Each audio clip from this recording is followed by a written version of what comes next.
لا إله إلا الله، لا إله إلا الله، لا. والصلاة والسلام على رسوله الكريم. أما بعد، أشهد أن لا إله إلا الله وحده لا شريك له، وأشهد أن محمدا عبده ورسوله.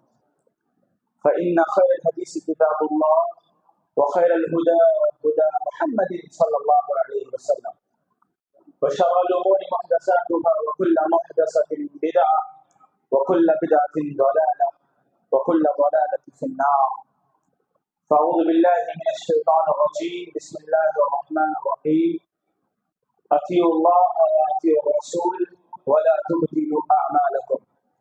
وقال النبي صلى الله عليه وسلم: اللهم لا عيش إلا عيش الآخرة.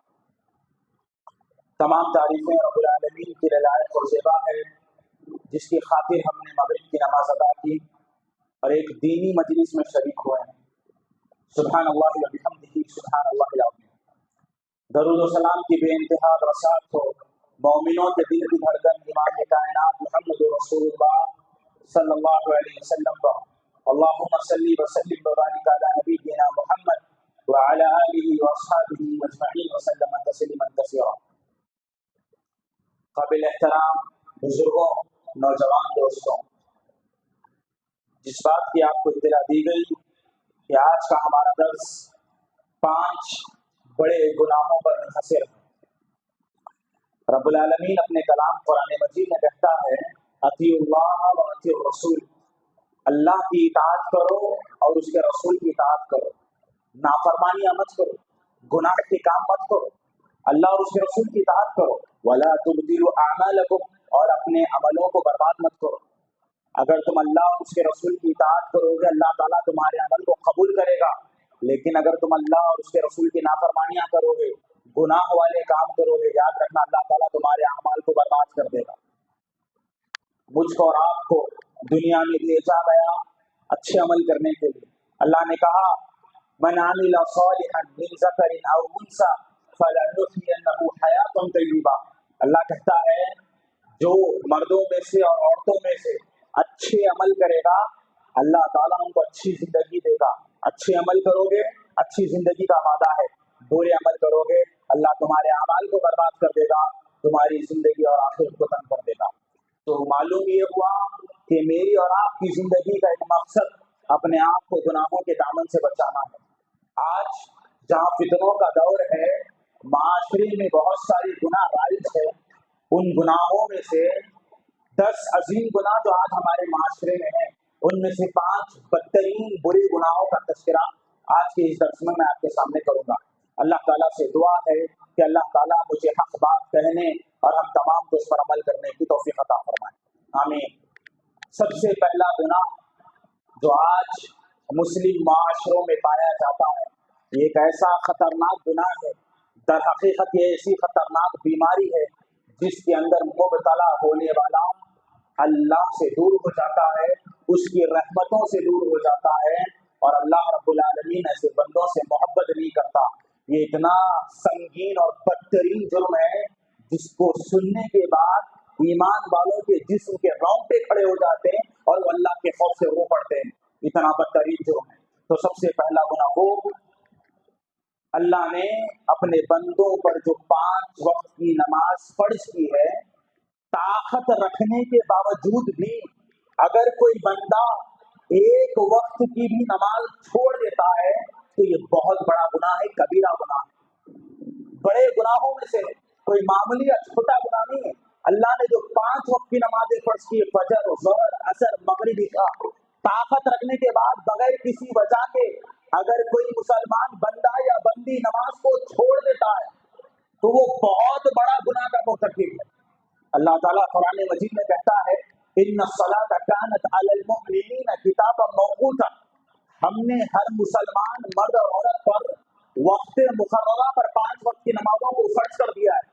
بغیر کسی عذر کے کسی مسلمان کے لیے جائز نہیں ہے کہ وہ نماز کو چھوڑے۔ بالخصوص مسلمانوں کی جماعت سے اللہ نے خطاب کیا: نماز تم پر واجب ہے، بغیر کسی عذر کے نماز نہیں چھوڑ سکتے۔ یہ بہت بڑا جرم ہے، یہ بہت خبیث عمل ہے۔ نماز چھوڑنے والا اللہ کی نظر میں मुजरिम है, कबीरा गुनाह का मुर्तकिब। और आज ये गुनाह है जिसको हम गुनाह नहीं समझते। बंदा फजर की नमाज पढ़ लिया, ज़ोहर पढ़ लिया, असर गोल कर दिया, मगरिब इशा पढ़ ली, फजर छोड़ दिया। वो समझता है कि 3-4 वक्त की नमाज पढ़ ले, एक नमाज छोड़ दे, या लगातार 10 दिन नमाज पढ़ ले, 2 दिन नमाज छोड़ दे। नहीं मेरे भाइयों, एक वक्त की भी नमाज आप नहीं छोड़ सकते। जब तक आपके जिस्मों में जान है, अल्लाह ने इसको वाजिब कर दिया है। बगैर किसी उद्र के नमाज छोड़ना ये दौरे हाजिर का बहुत बड़ा फितना है और कबीरा गुनाह है, याद रखिए। ये बड़े गुनाहों में से है। अल्लाह के नबी सल्लल्लाहु अलैहि वसल्लम नमाजों के मामले में अपनी उम्मत को वसीयत करते हैं। और अल्लाह क्या कहता है? वाक़िमुस्सलाह, नमाज पढ़ो। देखिए नमाज छोड़ना कितना बड़ा गुनाह है। देखिए वाक़िमुस्सलाह, अल्लाह कहता है नमाज पढ़ो। वला तकूनु मिनल मुशरिकीन, मुशरिकों में से मत हो जाओ। आयत की तफसीर में मुफस्सिरीन बयान करते हैं कि जो बंदा नमाज पढ़ेगा वो मोमिन रहेगा, जो बंदा नमाज छोड़ देगा वो मुशरिक हो जाएगा। अल्लाह अकबर कबीरा, कितना बड़ा जुर्म है। अल्लाह कहता है नमाज पढ़ो, मुशरिकों से मत हो जाओ, क्योंकि मुशरिकीन अल्लाह की इबादत में गैरों को शरीक करते हैं, इबादत नहीं करते अल्लाह। तो मुशरिक मत हो जाओ। अपने आप को अगर मोमिन बनाना चाहते हो, अगर आप अपने आप को मोमिन बतलाना चाहते हो, अल्लाह की नजर में मोमिन की हैसियत से जाने जाना चाहते हो, तो अल्लाह के खातिर इबादत करो, अल्लाह की बंदगी से मुंह न छोड़ो। आज नमाज को छोड़ना एक आम बात बन चुकी है और लोग ऐब या बुराई भी महसूस नहीं करते। उनके दिल पता नहीं किस चीज के लिए सुस्त पड़ गए जब अल्लाह की इबादत की तरफ चल कर नहीं आते। और बात लोग ऐसे हैं जो अल्लाह की इबादत तो करते हैं मगर घरों में करते हैं, मस्जिद आना उनको गिरा गुजरता है।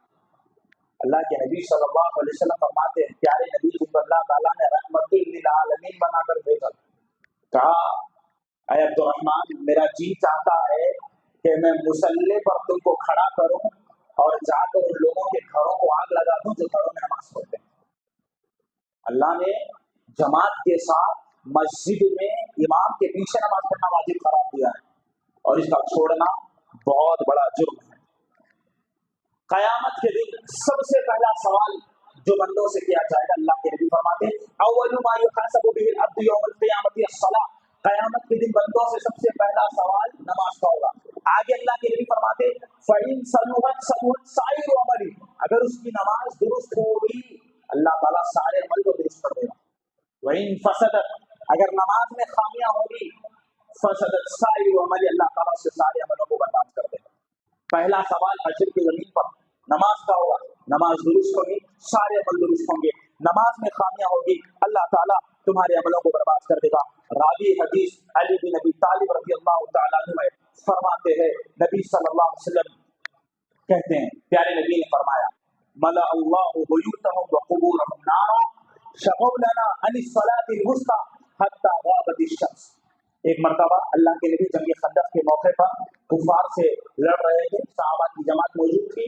आप अलैहिस्सलाम को काफिरों ने इतना मशगूल कर दिया कि आपने जब अपना चेहरा मुबारक उठाया तो देखा कि सूरज डूबने वाला है, असर का वक्त खत्म हो गया है। प्यारे नबी ने भी असर की नमाज नहीं पढ़ी। अल्लाह के नबी के दिल को तकलीफ पहुंची, असर का वक्त खत्म हो चुका है, सूरज गुरूब होने के करीब है, काफिरों की वजह से मोहम्मद रसूलुल्लाह असर की नमाज ताखिर कर रहे हैं। मुहद्दिसीन कहते हैं, प्यारे नबी जिनको अल्लाह ने रहमतुल लिल आलमीन, पूरी दुनिया वालों के लिए रहमत बनाकर भेजा, आप नबी की जिंदगी पढ़िए। काफिरों ने आपको मारा, आपने बदवा नहीं दी। काफिरों ने आपको दौरान नमाज आपके ऊपर ऊँट की उजड़ी डाल दी, आपने बदवा नहीं दी। काफिरों ने आपकी बेटी ज़ैनब का हमल साकित कर दिया, आपने बदवा नहीं दी। आपके सामने सुमैया को शहीद किया गया, आपने बदवा नहीं दी। आपके सामने आपके चाचा हमजा को तड़पा तड़पा कर शहीद किया, आपने बदवा नहीं दी।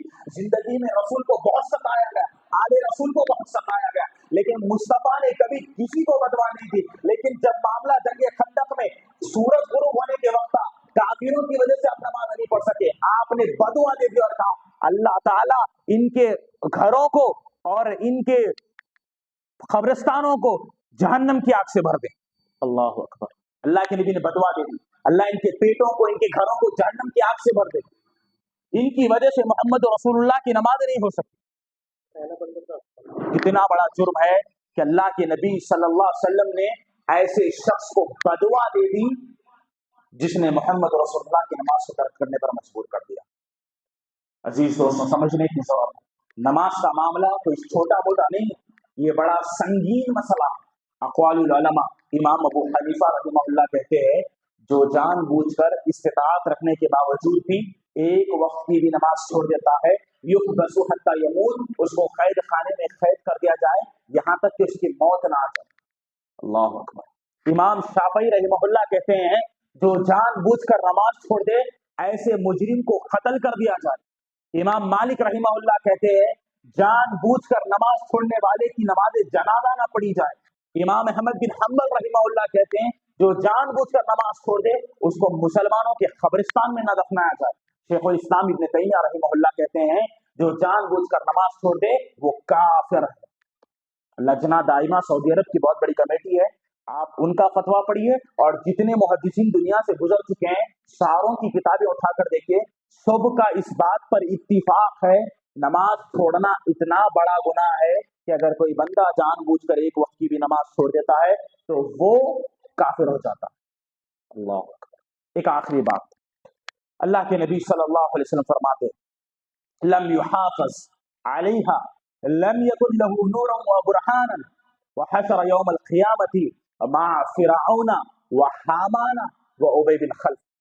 या रब्बी, अल्लाह के नबी सल्लल्लाहु अलैहि वसल्लम फरमाते हैं जो दुनिया में नमाज नहीं पढ़ते, नमाजों की हिफाजत नहीं करते, क़यामत के दिन आएंगे तो अल्लाह ताला इनको क़यामत के दिन दुनिया के बदतरीन इंसान फ़िरऔन, हामान और उबय बिन खल्फ के साथ उठाएगा। अल्लाह, ये बेनमाजियों का अंजाम है कि क़यामत के दिन फ़िरऔन और हामान के साथ उठाए जाएंगे। अल्लाह ताला हम तमाम को नमाज पढ़ने की तौफीक अता फरमाए। ये बहुत बड़ा जुर्म है, इससे बचने की जरूरत है, ये बहुत बड़ा गुनाह है। बातें बहुत हो सकती है लेकिन मुख्तसर वक्त में 5 गुनाहों का जिक्र आपके सामने करना है। तो पहला गुनाह ये है कि इंसान अगर जानबूझकर नमाज छोड़ेगा वो बड़े खसारे में, बहुत बड़े खसारे में, और उलमाए मुज्तहिदीन की निगाहों में ऐसा शख्स काफिर और दीन से खारिज है। दूसरा गुनाह जो माशरे में मौजूद है और बहुत बड़ा गुनाह है, जिस तरह नमाज का छोड़ना कुफ्र तक पहुंचाता है, ये भी वो गुनाह है जो इंसान को दायरे इस्लाम से खारिज कर देता है, कुफ्र तक पहुंचाता है, और वो है अल्लाह के दीन में गुलू से काम लेना। गुलू कहते हैं दीन के अंदर किसी चीज की शान को बढ़ा देना अपनी तरफ से। प्यारे नबी की जितनी शान अल्लाह ने बयान की है उतनी ही मानेंगे। अब नबी की मोहब्बत में आपकी शान को वैसे नहीं बयान करेंगे जैसे अल्लाह ने बयान किया, बल्कि अपनी तरफ से बयान करेंगे। दीन को मरोड़ तोड़ कर पेश करेंगे। अल्लाह और उसके रसूल या दीन के दीगर शायर को अपनी तरफ से उसकी फजीलतें बयान करेंगे, गुलू करेंगे। अल्लाह के नबी सल्लल्लाहु अलैहि वसल्लम ने फरमाया, प्यारी हदीस में आपने फरमाया इय्याकुम वल गुलू, तुम गुलू करने से बचो, फइन्नमा अहलका मन कान क़ब्लकुम, इसीलिए कि तुमसे पहले वाली कौमों को अल्लाह ने गुलू की वजह से हलाक कर दिया, बर्बाद कर दिया। तुमसे पहले वाली कौमों ने अपने अंबिया के बारे में, अपने दीन के मामलों में उन्होंने गुलू से काम लिया, अल्लाह ताला ने उनको बर्बाद कर दिया। कैसे? हजरत नूह अलैहिस्सलाम की कौम, आदम अलैहिस्सलाम की औलाद एक अल्लाह की इबादत करती थी, एक उम्मत बनकर जिंदगी गुजार रही थी। शैतान ने उनको भटकाया, उन्होंने उनकी कौम में मौजूद 5 नेक लोगों की तस्वीरें बनाई और वो चले गए। बाद में शैतान ने उनकी औलादों को भटकाया और ये कहा कि तुम्हारे बाप दादा ने जिनकी तस्वीरें बनाई है, क्यों नहीं कि तुम उनके मुजस्समे बनाओ, तस्वीरें मुजस्समे बनाओ, मूर्तियां बनाओ। तो उनकी कौम ने अपने बाप दादा के मामले में गुलू किया, उन्होंने तस्वीरें बनाई थी, इन्होंने गुलू से काम लिया और उसे मुजस्समे बना दिए। फिर उनकी नस्लों के पास शैतान आया और कहने लगा कि तुम्हारे बाप दादा इन बुतों की इबादत करते थे, लिहाजा तुम भी इबादत करो। उन्होंने दीन में गुलू किया, हत्ता कि वो अल्लाह को छोड़कर गैरों की इबादत करने लगे। ये गुलू एक ऐसा अमल है जो इंसान को दायरे इस्लाम से खारिज कर देता है। हर मामले में गुलू हो रहा है आज माशरे में, जिसको लोग मामूली गुनाह समझते हैं, लेकिन ये मामूली नहीं है। दीन में गुलू इंसान की हलाकत और बर्बादी का सबब है। नबी सल्लल्लाहु अलैहि वसल्लम के सहाबा नबी से सच्ची मोहब्बत करते थे, लेकिन आपकी तारीफ में कभी भी सहाबा ने गुलू नहीं किया जिस तरह आज के मुसलमान करते हैं। कौन हो सकता है सहाबा से, नबी सल्लल्लाहु अलैहि वसल्लम को सहाबा ने जितना चाहा, कोई है चाहने वाला? सहाबा से ज्यादा कोई प्यारे नबी से प्यारी मोहब्बत नहीं कर सकता, लेकिन सहाबा नबी से उतनी मोहब्बत करने के बावजूद भी उन्होंने आपकी शान में कभी गुलू नहीं किया। आज के मुसलमान आपकी मोहब्बत में, आपकी शान में गुलू करते हैं, और हद तो ये है कि जो दर्जा अल्लाह का था वो दर्जा मोहम्मद रसूलुल्लाह को देने लगते हैं। जो मकाम, जो इज्जत अल्लाह के लिए होनी चाहिए थी, वैसी इज्जत वो मोहम्मद रसूलुल्लाह के लिए करते। याद रखो, अल्लाह वो है जिसको कभी मौत नहीं आती, और मोहम्मद वो है जिसकी किस्मत में अल्लाह ने मौत लिखी और वो इंतकाल कर गए।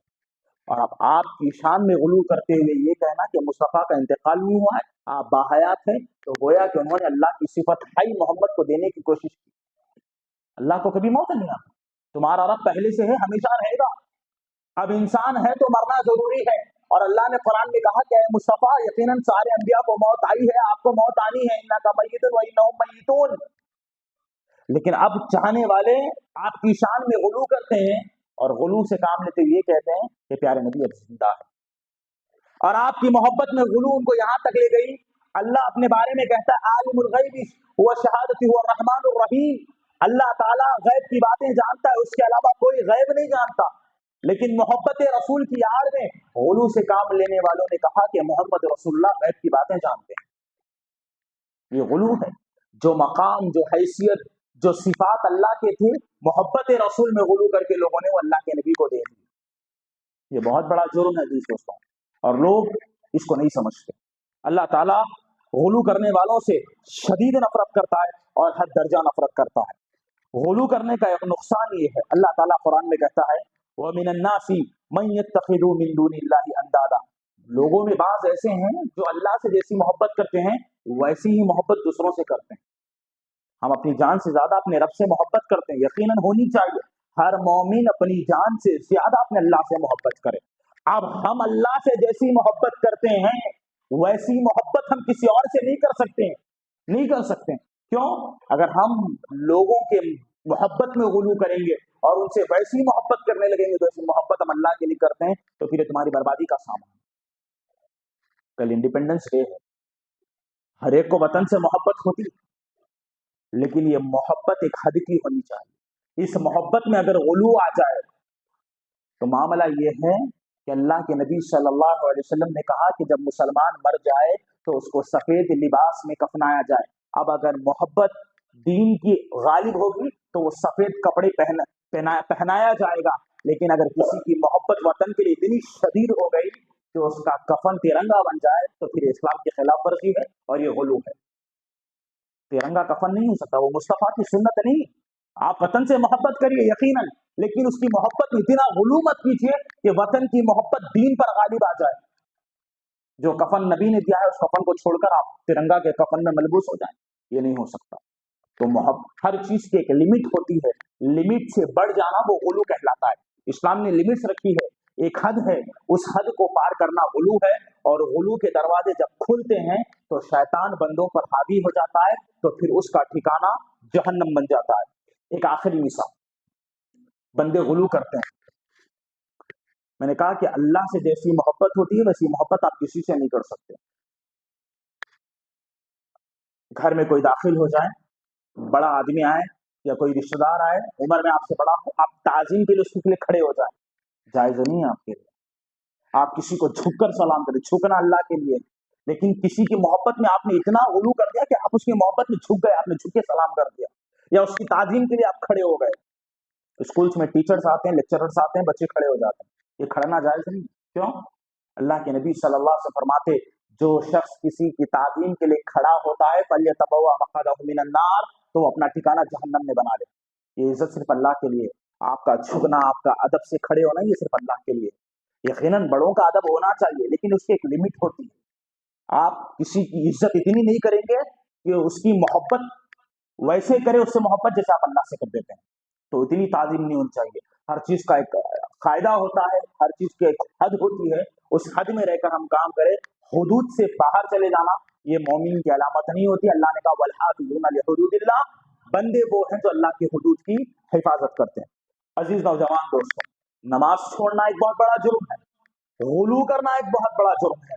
तीसरा बहुत खतरनाक जुर्म, बहुत बड़ा गुनाह जो आज हमारे माशरे में मौजूद है, जिसको हम मामूली समझते हैं और शायद कि इसमें सब मुब्तला है, वो है झूठ बोलना।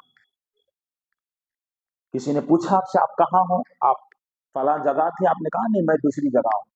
आप होते कहीं हैं, बताते कहीं और हो। आप समझते हैं छोटा झूठ, मामूली सा झूठ भी تمہاری دنیا اور آخرت کو برباد کر سکتا ہے۔ اللہ کے نبی صلی اللہ علیہ وسلم جھوٹ سے بڑی نفرت کرتے تھے۔ یہ جھوٹ کوئی معمولی گناہ نہیں، اللہ نے اپنی کتاب قرآن مجید میں کہا لعنت اللہ علی الکاذبین، جھوٹوں پر اللہ کی لعنت ہوتی ہے، جھوٹ بولنے والے پر اللہ کی لعنت ہوتی ہے۔ فرشتے لکھتے ہیں اور لعنت بھیجتے ہیں، اللہ لعنت بھیجتا ہے۔ امام راغب اصفہانی رحمہ اللہ کہتے ہیں لعنت کا مطلب یہ ہے کہ اللہ تعالیٰ اس کو اپنی رحمتوں سے دور کر دیتا ہے۔ جب بندہ جھوٹ بولتا ہے تو وہ اللہ کی رحمت سے دور ہو گیا۔ معمولی سا جھوٹ، چھوٹا موٹا جھوٹ، یہ اللہ کی رحمت سے دور کرنے کے لیے کافی ہے۔ اللہ تعالیٰ ایسے بندوں پر لعنت بھیجتا ہے جو جھوٹ بولتے ہیں۔ اللہ کے نبی صلی اللہ علیہ وسلم نے فرمایا ایاکم والکذب، تم جھوٹ بولنے سے بچو، فإن الکذب یہدی الی الفجور، کیونکہ جھوٹ فجور کا راستہ ہے، اور بے شک فجور والے راستے یہدی الی النار، جہنم کی طرف لے جاتے ہیں۔ تو جھوٹ بولنے والا جہنم کے راستے پر ہے، جھوٹ بولنے والا جہنم کے راستے پر ہے۔ پیارے نبی صلی اللہ علیہ وسلم نے فرمایا آیت المنافقین ثلاث، منافقین کی 3 علامتیں ہیں، اذا حدث کذب واذا وعد اخلف واذا اؤتمن خان۔ منافقین جو دنیا کے سب سے بدترین لوگ ہیں، جن کے بارے میں اللہ نے کہا ان فی الدرک الاسفل من النار، کہ جہنم میں سب سے نچلے درجے میں منافقین ہوں گے، ان المنافقین فی الدرک الاسفل من النار۔ اس منافقین کی 3 علامتیں آپ نے بیان فرمائی، کہا سب سے پہلی علامت جب بھی بات کرتے ہیں جھوٹ بولتے ہیں۔ منافقین جھوٹے ہوتے ہیں، مومن سچا ہوتا ہے، مومن کبھی جھوٹ نہیں بولتا۔ کوئی بھی حالت آ جائے آپ اللہ کی خاطر سچ بولنا سیکھیں، اللہ تمہارے لیے راستوں کو آسان کر دے گا۔ جھوٹ بول کر کے اپنے اعمال کو ضائع اور برباد مت کیجیے، اللہ تعالیٰ کی لعنت ہوتی ہے جو جھوٹ بولتے ہیں۔ منافقین کی دوسری علامت وعدہ کرتے ہیں، وعدہ خلافی کرتے ہیں۔ تیسری علامت جب ان کے پاس امانت رکھائی جاتی ہے تو امانت میں خیانت کر دیتے ہیں۔ تو یہ منافقین کی علامتوں میں سے ہے کہ بندہ جھوٹ بولے۔ عائشہ صدیقہ رضی اللہ تعالیٰ عنہا بیان فرماتی ہے، پیارے نبی کی صفت میری ماں بیان فرما رہی ہے۔ عائشہ صدیقہ کہتی ہے ما کان خلق ابغض الى رسول اللہ صلی اللہ علیہ وسلم من الکذب، اللہ کے نبی کو برے اعمال میں سب سے برا عمل اگر کوئی نبی کو دکھتا تھا تو وہ جھوٹ تھا، یعنی پیارے نبی مصطفیٰ صلی اللہ علیہ وسلم کو جھوٹ سے سخت نفرت تھی۔ آپ جھوٹ سے بڑی نفرت کرتے تھے اور جھوٹوں پر آپ لعنت بھیجا کرتے تھے۔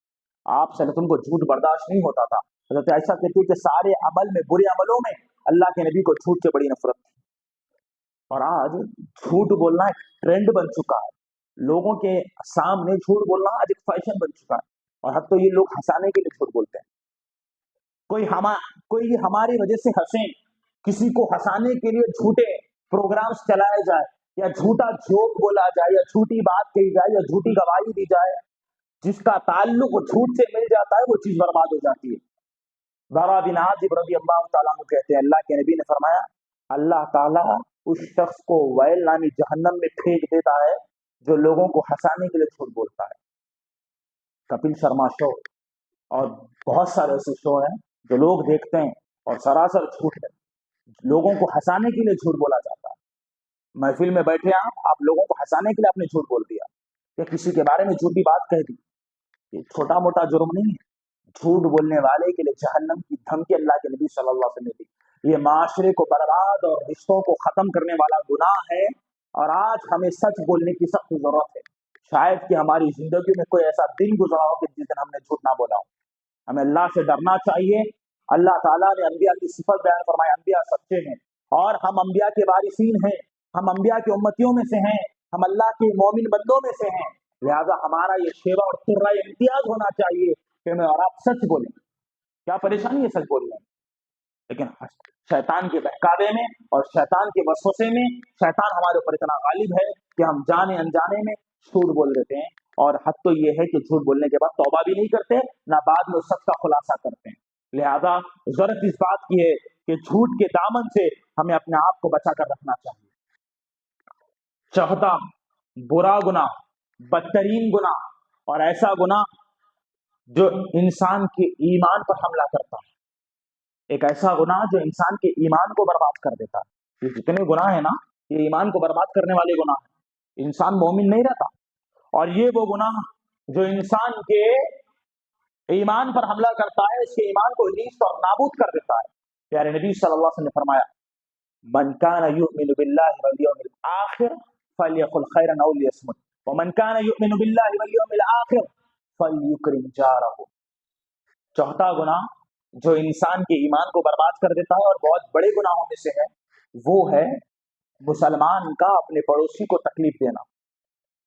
आज माशरे में बहुत सारे ऐसे पड़ोसी हैं जिनकी जात से मुझको और आपको और हमारी जात से हमारे पड़ोसियों को बहुत तकलीफ हो रही है। हम अपने पड़ोसियों को तकलीफ दे रहे हैं, चाहे आपका पड़ोसी मुसलमान हो, गैर मुस्लिम हो, झूठा हो, कैसा भी हो, आप किसी भी पड़ोसी को तकलीफ नहीं पहुंचा सकते। अगर आपकी हाथ से, आपकी जात से, आपके सिफात से, आपकी जबान से किसी मुसलमान को तकलीफ होती है तो फिर आप मोमिन नहीं रहते। अल्लाह के नबी ने फरमाया, अल मुस्लिमु मन सलिम अल मुस्लिमून मिन लिसानि व यदी, सच्चा पक्का मोमिन तो वो है जिसकी जबान और हाथ से दूसरा मुसलमान महफूज है। मुसलमान तो छोड़िए, आज हमारा पड़ोसी हमारी जात से, हमारे किरदार से महफूज नहीं है। हम अपने पड़ोसियों को तकलीफ पहुंचा रहे हैं, और तकलीफ पहुंचाने की बहुत सारी शक्लें हैं। आपके घर का कचरा पड़ोसी के कचरे के पास, पड़ोसी के घर के पास जाके उसको तकलीफ पहुंचाना है। आप अपने पड़ोसी के घर में चोरी करें, वो उसको तकलीफ पहुंचाना है। आप आपके पड़ोसी को गालियां दें, उसको तकलीफ पहुंचाना है। तकलीफ की बहुत सारी शक्लें, किसी भी तरीके से आपके पड़ोसी को तकलीफ पहुंचाना बहुत बड़ा जुर्म है। अल्लाह के नबी फरमाते, जो बंदा अल्लाह पर और आखिरत के दिन पर ईमान रखता है, और अल्लाह के नबी ये लफ्ज कभी इस्तेमाल नहीं करते इल्ला ये कि कोई बहुत बड़ी बात बताना। अल्लाह के नबी ने क्या कहा, मन कान युमिनु बिल्लाहि वल यौमिल आखिर, जो शख्स अल्लाह पर ईमान रखता हो और आखिरत के दिन पर ईमान रखता हो।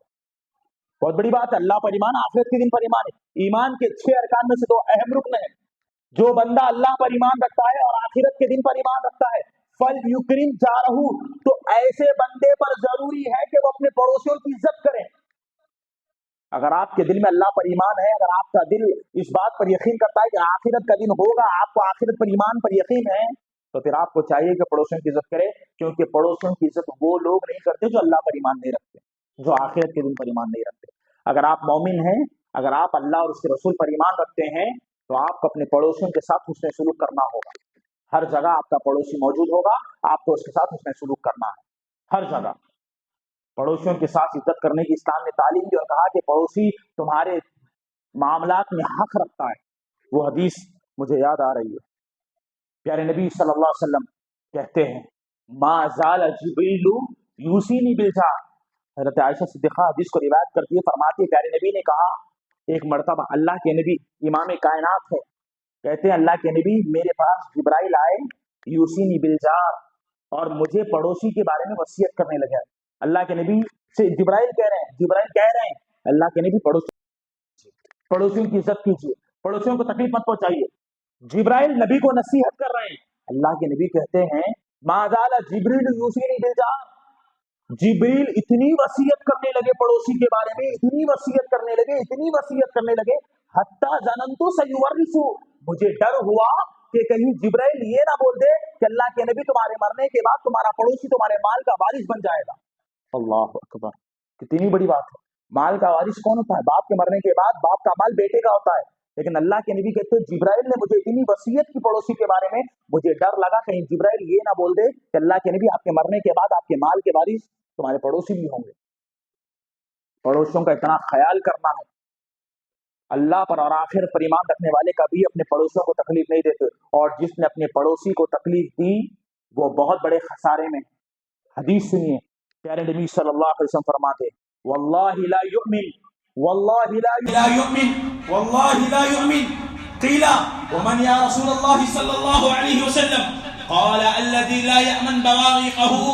अल्लाह के नबी सल्लल्लाहु अलैहि वसल्लम ने कहा, अल्लाह की कसम वो बंदा मोमिन नहीं है, अल्लाह की कसम वो बंदा मोमिन नहीं है, अल्लाह की कसम वो बंदा मोमिन नहीं है। 3 मरतबा अपने कसम खाकर कहा कि वो बंदा मोमिन नहीं, वो बंदा मोमिन नहीं, वो बंदा मोमिन नहीं। सहाबा किराम डर गए, परेशान हो गए, अल्लाह के रसूल बताइए आप किसके बारे में कह रहे हैं कि वो बंदा मोमिन नहीं, वो बंदा मोमिन नहीं, वो बंदा मोमिन नहीं। अल्लाह के नबी सल्लल्लाहु अलैहि वसल्लम ने फरमाया, अल्लाह की कसम वो बंदा मोमिन नहीं है जिसकी जात से उसके पड़ोसी को तकलीफ होती है। अगर हमारी जात से हमारे पड़ोसियों को तकलीफ होती है तो यकीन मानिए हम मोमिन नहीं है। हमारा ईमान उस वक्त उठा लिया जाएगा जब तक हमारा पड़ोसी हमसे नाराज है।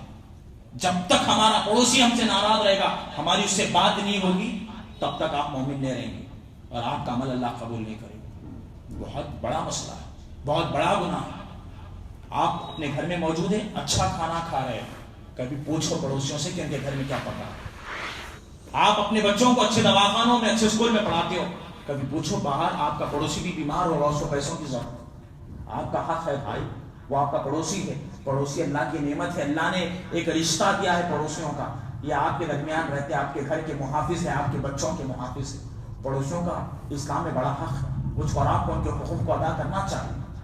پڑوسیوں سے محبت در حقیقت ایمان کا حصہ ہے, اور ان کو تکلیف پہنچانا یہ شیطانی اعمال میں سے ہے. آپ اس حدیث سے اس بات کا اندازہ لگا سکتے ہیں کہ پڑوسی کو تکلیف دینا کتنا بڑا گناہ ہے. چوری کرنے والا جب کسی عام آدمی کے گھر میں چوری کرتا ہے تو ایک مرتبہ چوری کرتا ہے تو ایک مرتبہ چوری کرنے کا گناہ لکھا جاتا ہے. اگر ایک انسان کسی مسلمان کو مارتا ہے تو ایک بار مارنے کا گناہ لکھا جاتا ہے. لیکن اللہ کے نبی صلی اللہ علیہ وسلم فرماتے ہیں اگر کوئی بندہ کسی پڑوسی کے گھر میں چوری کرتا ہے, عام آدمی کے گھر میں چوری کرو گے تو ایک مرتبہ چوری کرنے کا گناہ ہے, لیکن اللہ کے نبی فرماتے ہیں اگر آپ کسی پڑوسی کے گھر میں چوری کرو گے تو 10 لوگوں کے گھر میں چوری کرنے کا جتنا عذاب ہوگا اتنا عذاب اس کو دیا جائے گا. یعنی پڑوسی کے گھر میں ایک مرتبہ چوری کرنا عام مسلمانوں کے 10 گھروں میں چوری کرنے کے برابر ہے. ایک حدیث میں آپ نے فرمایا اگر کوئی اپنے پڑوسی سے زنا کرتا ہے, پڑوسیوں کے ساتھ زنا کرتا ہے تو 10 مرتبہ زنا کرنے کا گناہ لکھا جاتا ہے. ایک مرتبہ تکلیف دینا پڑوسیوں کو 10 گنا اللہ تعالیٰ اس پر غضبناک ہوتا ہے, 10 برائیاں اس پر لکھی جاتی ہیں. پڑوسیوں کے معاملے میں مجھ کو اور آپ کو اللہ سے ڈرنا چاہیے. اگر کوئی جان بوجھ کر یا انجانے میں اپنے پڑوسیوں کو ہم نے تکلیف دی ہے تو معافی مانگیے. یقیناً یہ وہ عمل ہے جو انسان کو خسارے میں مبتلا کرنے والا ہے. 5واں اور آخری گناہ آج کے درس کا, جو بہت بڑے گناہوں میں سے ہیں, اور یہ وہ گناہ جو آج معاشرے کا ایک فتنہ بن کر رونما ہوا ہے, وہ ہے بغیر علم حاصل کر کے, دین کا علم نہیں ہمارے پاس, بغیر علم کے لوگوں کے سوالوں کا جواب دینا, لوگوں کے مسئلے بیان کرنا. آج امت کے فتنوں میں بہت بڑا فتنہ ہے اور بہت بڑا گناہ ہے کہ انسان بغیر علم کے لوگوں کو فتوے دے. کوئی مسئلہ آپ سے پوچھا گیا ہے دین کے بارے میں, آپ اس مسئلے کے بارے میں نہیں جانتے, لیکن پھر بھی آپ اپنی تعریف یا اپنے وقار کو باقی رکھنے کے لیے اپنی طرف سے جواب دے دیں. بغیر علم کے جواب دینا, بغیر علم کے گفتگو کرنا, یہ معاشرے کا ایک بہت بڑا فتنہ ہے. صحابہ کرام علم سیکھنے کے بعد لوگوں کو دین کی دعوت دیتے تھے. پہلے دین حاصل کرنا, علم سمجھنا, اس کے بعد لوگوں کو دعوت دینا. لیکن آج کا یہ معاملہ بالکل برعکس ہو گیا ہے. لوگ بغیر علم کے لوگوں کو مسئلے بتا رہے ہیں, اور یہ بغیر علم کے لوگوں کو بتانا اتنا بڑا سنگین جرم ہے کہ لوگ آج اس کی وجہ سے کفر کے دہانے پر پہنچ گئے. آپ سے کسی نے پوچھا حضرت معاویہ رضی اللہ تعالیٰ عنہ کے بارے میں کہ معاویہ مومن ہے یا نہیں ہے, معاویہ صحابی ہے یا نہیں, آپ شک میں مبتلا ہے, آپ کو نہیں معلوم, آپ خاموشی اختیار کی. لیکن اب اگر بغیر علم کے آپ یہ کہیں گے کہ نہیں فلاں مرزا انجینئر صاحب کا میں نے بیان سنا, ان کا کہنا ہے کہ وہ مومن نہیں ہے, آپ نے اس کو فتویٰ دے دیا, اس نے یہ سمجھ لیا کہ معاویہ مومن نہیں ہے, ختم. اس کا یہ عقیدہ بن گیا کہ معاویہ رضی اللہ تعالیٰ عنہ مومن نہیں ہے جبکہ وہ صحابی رسول ہے. بغیر علم کے آپ نے اس کو کفر کا درس دے دیا. یہ بہت بڑا جرم ہے. انسان کتنے بڑے خرافات میں مبتلا ہو سکتا ہے. اللہ تعالیٰ اپنی کتاب قرآن مجید میں ارشاد فرماتا ہے قل انما حرم ربی الفواحش ما ظهر منها وما بطن والاسم والبغي بغیر الحق وان تشركوا بالله ما لم ينزل به سلطانا وان تقولوا على الله ما لا تعلمون. اللہ تعالیٰ نے اس آیت میں 5 بڑے گناہوں کا ذکر کیا. اللہ تعالیٰ کہتا ہے جو لوگ ظاہری اور باطنی فواحشوں میں مبتلا ہے, بے حیائی میں مبتلا ہے, جو لوگ گناہ کے کام کرتے ہیں, جو لوگ اللہ کے ساتھ بغاوت کرتے ہیں بغیر حق کے, اللہ کے ساتھ شرک کرتے ہیں اور بغیر ان کے لوگوں کو بات بتاتے ہیں, یعنی اللہ کے بارے میں وہ بات کہتے ہیں جن کا ان کے پاس علم نہیں ہوتا. اس آیت کی تفسیر میں ابن قیم رحمہ اللہ کہتے ہیں شرک سے بھی بڑا گناہ یہ ہے کہ انسان اللہ کے دین کے بارے میں وہ بات بولے جس کا اس کے پاس علم نہیں ہوتا. آپ کے پاس علم نہیں ہے, اب بول تو میں نہیں جانتا. ابن حجر رحمۃ اللہ علیہ جنہوں نے صحیح بخاری کی شرح لکھی, اپنی کتاب فتح الباری میں انہوں نے 17 سے زیادہ مرتبہ یہ لکھا کہ اس مسئلے میں ابن حجر نہیں جانتے. عبداللہ بن عمر رضی اللہ تعالیٰ عنہ کا مشہور قول, وہ کہتے ہیں یہ کہو کہ اللہ نے فرمایا, یہ کہو کہ نبی نے فرمایا, اس کے بعد کہو کہ اس کے بعد میں نہیں جانتا. یہ آدھا علم ہے, آدھا علم ہے. یہ ہر مسئلے میں زبان کھولنا آپ کے لیے اجازت نہیں ہے. ارے سوالوں کا جواب دینا اہل علم علماء کا کام ہے, بڑے علماء کا کام ہے.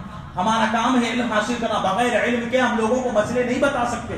بغیر علم کے لوگوں کو دین بتانا یہ گمراہی ہے اور بہت بڑا گناہ ہے۔ ابو بکر صدیق رضی اللہ تعالیٰ عنہ جو خلیفۃ المسلمین ہے، اس امت میں نبی کے بعد اگر سب سے معزز اگر کوئی شخصیت ہے وہ ابو بکر صدیق ہے۔ اور ابو بکر سے کسی نے ایک تفسیر پوچھی، ایک آیت کے بارے میں پوچھا تو ابو بکر نے کہا مجھے کون سا آسمان سایہ دے گا، مجھے کون سی زمین پناہ دے گی، میں اللہ کے دین کے بارے میں لوگوں کو وہ بات بیان کروں جس کا ابو بکر کے پاس علم نہیں۔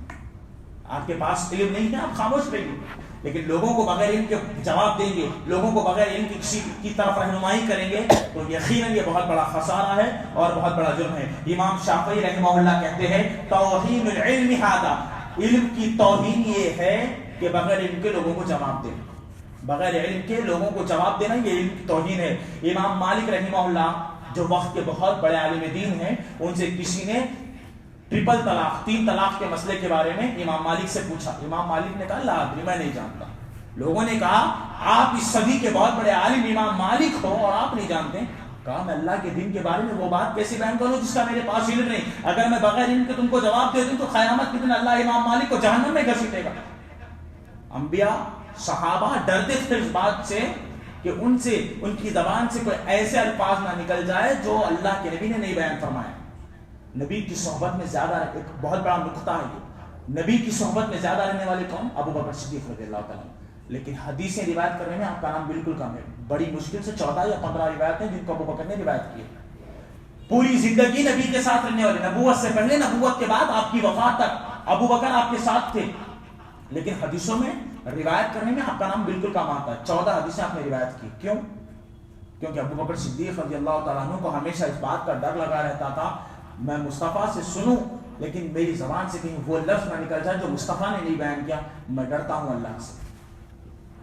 آج ہر کوئی بول رہا ہے، ہر مسئلے میں بول رہا ہے، اور جو کام علماء کا تھا وہ آج عوام کر رہی ہے، لوگ جواب دے رہے ہیں، بیٹھے بیٹھے یوٹیوب پر لوگ کوشچن آنسر سیشن چلا رہے ہیں اور دین کے مسئلے لوگوں کو بتا رہے ہیں، جبکہ نہ وہ عالم ہیں، نہ ان کو الف با پڑھنے آتا ہے، نہ کچھ آتا ہے۔ لیکن یہ بہت بڑا فتنہ ہے جس میں لوگ مبتلا ہو گئے اور یہ بہت بڑا گناہ ہے، لیکن افسوس کہ ہم اس کو گناہ نہیں سمجھتے۔ صحابہ کرام نبی صلی اللہ علیہ وسلم سے سوال کرتے، صحابہ کرام نبی سے سوال کرتے اللہ کے نبی قیامت کب آئے گی؟ نبی نے کیا کہا؟ لا ادری، محمد اس بارے میں نہیں جانتا۔ صحابہ نے کئی مرتبہ کئی سوال نبی صلی اللہ علیہ وسلم سے کیے، نبی نے کیا کہا؟ میں نہیں جانتا۔ تو جو مسئلہ مصطفیٰ کو نہیں معلوم ہو، مصطفیٰ نے کہا میں نہیں جانتا، تو جو مسئلہ مجھ کو آپ کو نہیں معلوم ہے پھر ہم کیوں جواب دینے لگے؟ بغیر علم کے لوگوں کو جواب دینا اتنی بڑی گمراہی ہے، اتنا بڑا نقصان اور اتنا بڑا گناہ ہے۔ اس حدیث سے آپ اندازہ لگائیے۔ ایک آخری بات، جابر بن عبداللہ رضی اللہ تعالیٰ عنہ کہتے ہیں صحابہ کے ساتھ میں ایک سفر پر نکلا، سارے صحابہ سفر میں تھے، اچانک ایک پتھر صحابی کے سر پر آ کر لگا، صحابی کے سر پر بڑا گہرا زخم آیا۔ شام کا وقت تھا، سارے صحابہ سو گئے، جس صحابی کے سر پر مار تھا وہ بھی سو گئے، اور جب صبح ہوئی تو جس صحابی کے سر پر بڑا گہرا زخم تھا انہوں نے دوسرے صحابی سے کہا کہ میں رات میں محترم ہو چکا ہوں، مجھے احتلام ہو چکا ہے، میرے اوپر غسل واجب ہو چکا ہے، اب میں نماز ادا کرنا چاہتا ہوں، لیکن مجھے یہ ڈر ہے کہ اگر میں سر سے پانی نہاؤں گا تو زخمی کی وجہ سے میری طبیعت بگڑ سکتی ہے یا میرے لیے خطرہ ہو سکتا ہے۔ آپ سے میں سوال کرتا ہوں کیا میرا پانی نہانا ضروری ہے یا نہیں؟ انہوں نے مسئلہ تھا پوچھا، تو جنہوں نے جواب دیا انہوں نے بغیر علم کے جواب دیا۔ انہوں نے کہا ہم نے نبی کو فرماتے ہوئے سنا کہ اگر کوئی بندہ رات میں احتلام اس کو ہو جاتا ہے تو صبح اس کے لیے پانی نہانا واجب ہے، بغیر پانی نہائے وہ نماز نہیں پڑھ سکتا، لہذا آپ کا پانی نہانا ضروری ہے۔ انہوں نے فتویٰ دے دیا، بغیر علم کے فتویٰ دے دیا۔ اس صحابی نے غسل کیا، حدیث میں آتا ہے فاغتسل فمات، انہوں نے غسل کیا اور وہ انتقال کر گئے، پانی لگنے کی وجہ سے زخم پر ان کا انتقال ہو گیا۔ یہ مسئلہ نبی صلی اللہ علیہ وسلم تک پہنچا، تو جنہوں نے ان کو فتویٰ دیا تھا، بغیر علم کے جواب دیا تھا کہ پانی نہانا ضروری ہے، تو اللہ کے نبی نے ان کو بلایا اور کہا قاتلہم اللہ قتلا، اللہ کے نبی نے کہا تو نے اس کا قتل کیا ہے، اللہ تیرا قتل کر دے۔ تو نے وہ بات کیوں بیان کی جس کا تیرے پاس علم نہیں کی؟ آپ نے بغیر علم کے اس کو جواب دیا، وہ انتقال کر گیا، اب اللہ تیرا قتل کر دے، محمد رسول اللہ کی بدعا ہے۔ بغیر علم کے لوگوں کو مسئلہ بتانا یہ بہت بڑا مسئلہ ہے۔ ضروری نہیں ہے کہ جو جواب ایک جگہ سے ہی ہو تو ہر جگہ سے ہی ہو، بعض جگہ بعض حکمتیں ہوتی ہیں، آپ ہر جواب کو ہر جگہ سیٹ نہیں کر سکتے. یہ دین کے کچھ اصول قواعد ہوتے ہیں جو علماء بہتر جانتے ہیں. ہمارا کام ہے علم حاصل کرنا، جتنا علم ہمارے پاس اس کے مطابق عمل کرنا، اس کے لوگوں کو دعوت دینا. یہ نہیں کہ ہم لوگوں کو مسئلے مسائل بیان کریں اور اپنی طرف سے لوگوں کو دین پھیلائیں. یہ ہم اس کو مکلف نہیں کیے گئے. ہر مسئلہ جو بھی ہو، چھوٹا ہو بڑا ہو، آپ پہلے علماء سے رجوع کریں یا سوال کرنے والے سے کہیں کہ بھائی آپ فلاں عالم سے سوال کریے. آپ کا کام نہیں ہے لوگوں کو مسئلے بیان کرنا. اور آج کے دور میں یہ فتنہ ہے اور بہت بڑا گناہ ہے کہ انسان بغیر علم کے لوگوں کو بیان کرے. تو نماز چھوڑنا، پڑوسیوں کو تکلیف پہنچانا، بغیر علم کے گفتگو کرنا، جھوٹ بولنا اور دین میں غلو کرنا، یہ 5 بڑے بدترین گناہ ہیں جو انسان کے ایمان پر حملہ کرتے ہیں اور اس کی دنیا اور آخرت کو برباد کرتے ہیں. لہذا مجھ کو اور آپ کو اس سے بچنے کی بے حد ضرورت ہے. اگر میں اور آپ اس سے بچیں گے، ممکن ہے کہ اللہ تعالیٰ ہماری زندگیوں کو سنوار دے، اللہ تعالیٰ اچھی زندگی نصیب فرمائے. اللہ رب العالمین سے دعا ہے کہ باری تعالیٰ ہم تمام کو اچھی زندگی گزارنے کی توفیق عطا فرمائے. اللہ نمازوں سے محبت کرنے کی توفیق عطا فرمائے. اللہ ہر اس کام سے جس سے تو ناراض ہوتا ہے، اللہ ایسے کاموں سے ہماری حفاظت فرمائے. اللہ اعمال صالحہ کرنے کی توفیق عطا فرمائے. اللہ پیارے نبی کی اطاعت کرنے اور گناہ سے اپنے دامن کو بچانے کی توفیق عطا فرمائے. آمین. وآخر دعوانا الحمدللہ رب العالمین. سبحان ربک رب العزة عما یصفون وسلام علی المرسلین والحمد للہ رب العالمین. السلام علیکم ورحمۃ اللہ وبرکاتہ.